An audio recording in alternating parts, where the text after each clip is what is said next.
From September 22, 2023, the GRE test is going to change in the following manner.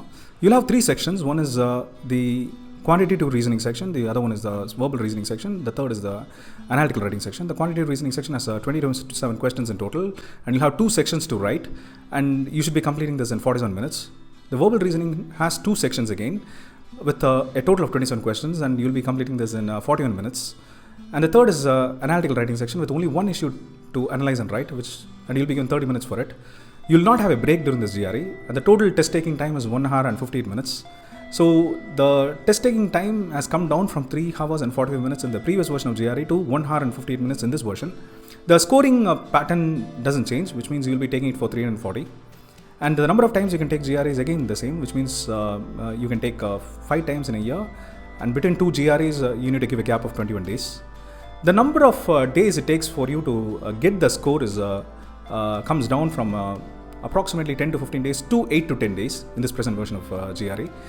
What doesn't change is the content and the type of questions in this present version of GRE.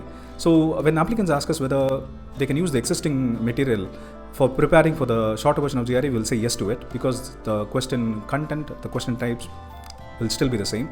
Test taking fee for GRE in India is 22,550. Some applicants have this question whether the institutions will be treating the shorter version of GRE any different from the longer version of GRE. We'll say there's no difference between the way the institutions see the longer version and the shorter version of GRE, because according to the ETS, they say that the shorter version of GRE mimics the longer version of GRE in terms of the question trigger and quality. So there will not be any difference at all. The applicants also have this question, like whether they have to take the longer version of GRE now or the shorter version of GRE from September 22. So it depends upon the deadline for the schools. If you have to submit the scores by the end of September, then you can take the longer version of GRE, because you'll have substantial time to prepare for the longer version and give it.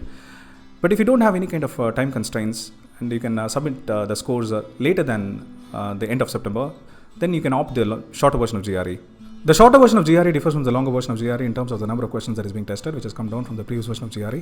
The total time given for the test has come down from 3 hours and 45 minutes to 1 hour and 15 minutes. The types of questions are quantitative reasoning types of questions, the verbal reasoning, and the third is analytical writing. The quantitative reasoning has 2 sections with a total of 27 questions. Verbal reasoning has 2 sections with a total of 27 questions. And in analytical writing section, you have only one issue to write, and there is no argument. So that's about the shorter version of GRE. I hope this video is useful. Thank you.